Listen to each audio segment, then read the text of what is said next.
temps de paix, dialoguer avec tout le monde. C'est sur ces mots que j'invite très respectueusement Son Excellence, Monsieur le Président de la République, à prononcer son discours.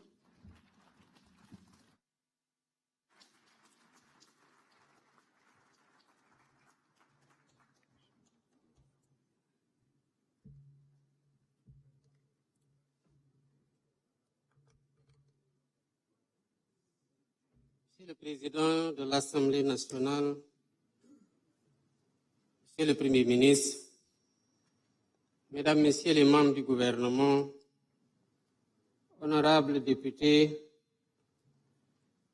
Madame la vice-présidente du Conseil constitutionnel, Monsieur le Président de la Cour suprême, Monsieur le Premier président de la Cour des comptes, Monsieur le Premier président de la Cour d'appel de Dakar, Monsieur le Président de la Commission électorale nationale autonome, Monsieur le Président du Conseil national de régulation de l'audiovisuel,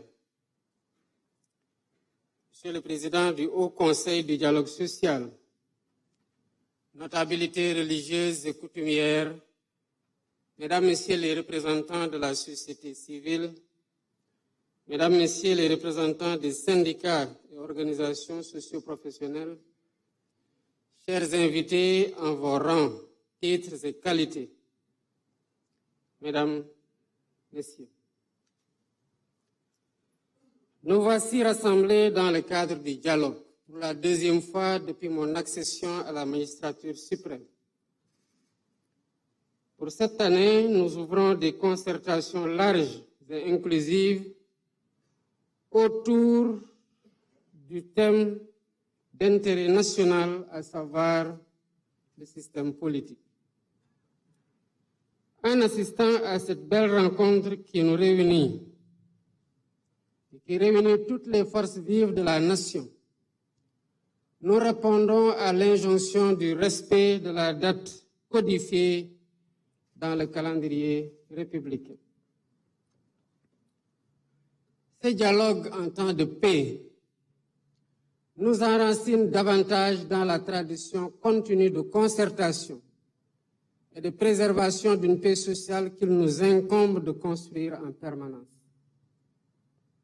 Mesdames, Messieurs, l'implication de toutes les sensibilités de notre société dans la gouvernance institutionnelle de l'État, et s'il en était encore besoin, une preuve de la rupture systémique qui traverse aujourd'hui toute l'action publique.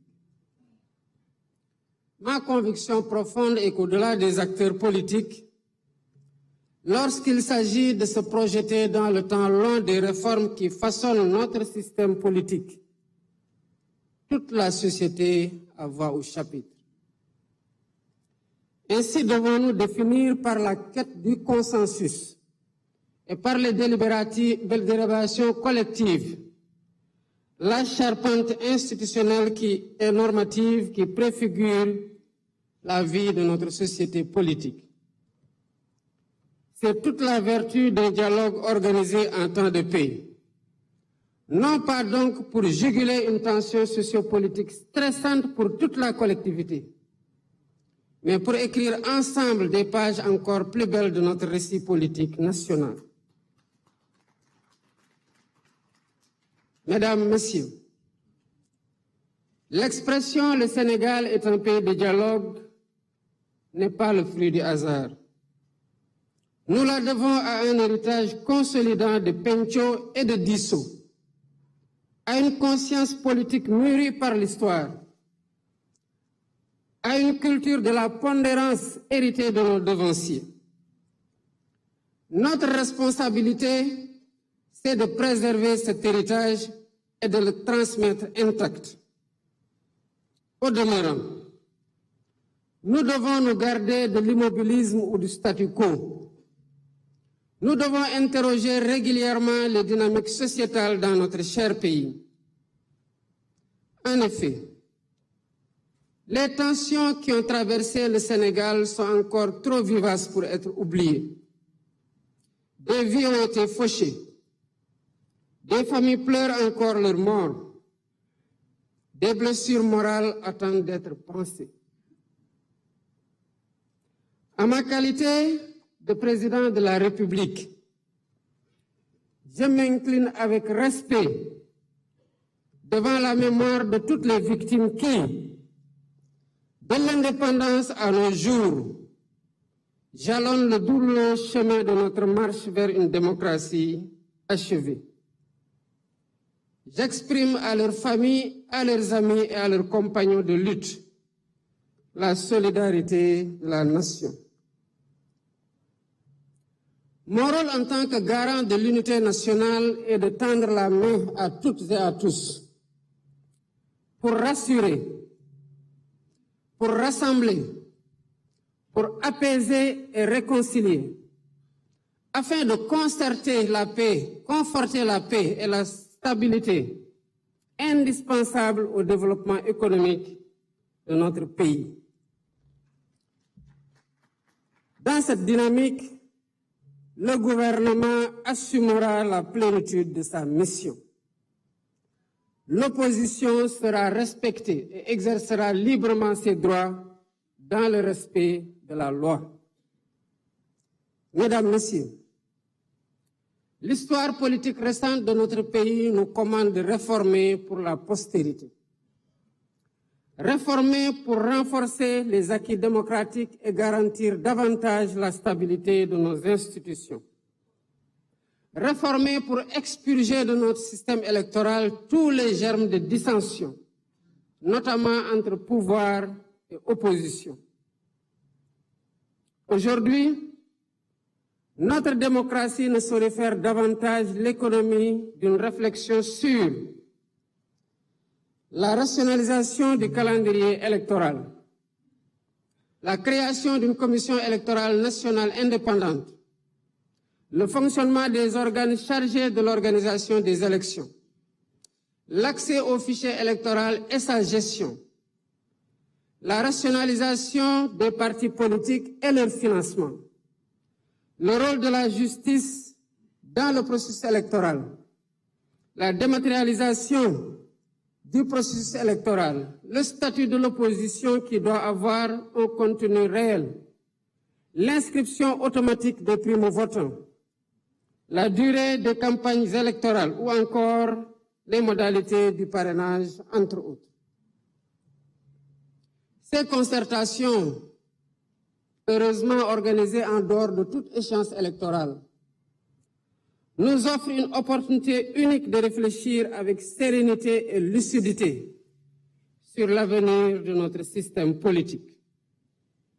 Ensemble, nous avons la responsabilité de repenser nos institutions en nous appuyant sur les principes fondamentaux de la démocratie, le respect des libertés individuelles et collectives, ainsi que sur les réformes constitutionnelles et législatives indispensables.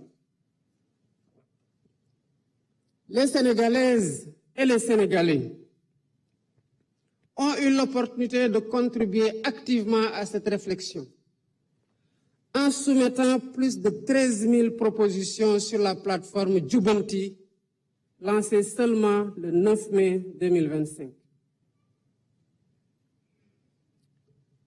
Cela veut dire qu'au-delà de la forte attente de nos compatriotes quant aux résultats de ces assises, cet engouement traduit un encouragement pour tous les participants et un appel pressant au sens des responsabilités afin d'arriver à des consensus forts et productifs.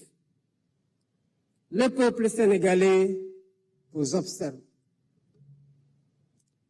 Mesdames, Messieurs, je voudrais à cet instant solennel adresser mes vives félicitations au facilitateur général du dialogue national, le docteur Cheikh Gueye,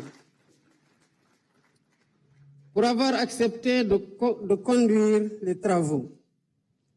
Monsieur le facilitateur général, votre intégrité reconnue et votre attachement indéfectible aux valeurs républicaines seront, j'en suis convaincu, des gages de réussite de ce processus.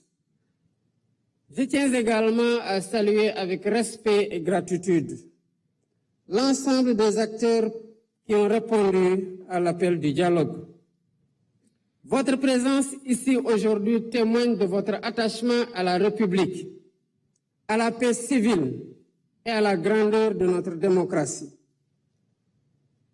Je forme donc le vœu ardent que vos échanges soient empreints de responsabilité, d'écoute et de dépassement de soi, qu'ils soient féconds en propositions audacieuses et réalistes, et qu'ils soient guidés à chaque instant par l'intérêt supérieur du Sénégal. Sur ce, fort de notre engagement commun et de mon attachement indéfectible aux valeurs démocratiques et à la cohésion nationale, je déclare ouverts les travaux du dialogue national sur le système politique. Que Dieu bénisse le Sénégal. Je vous remercie de votre aimable attention.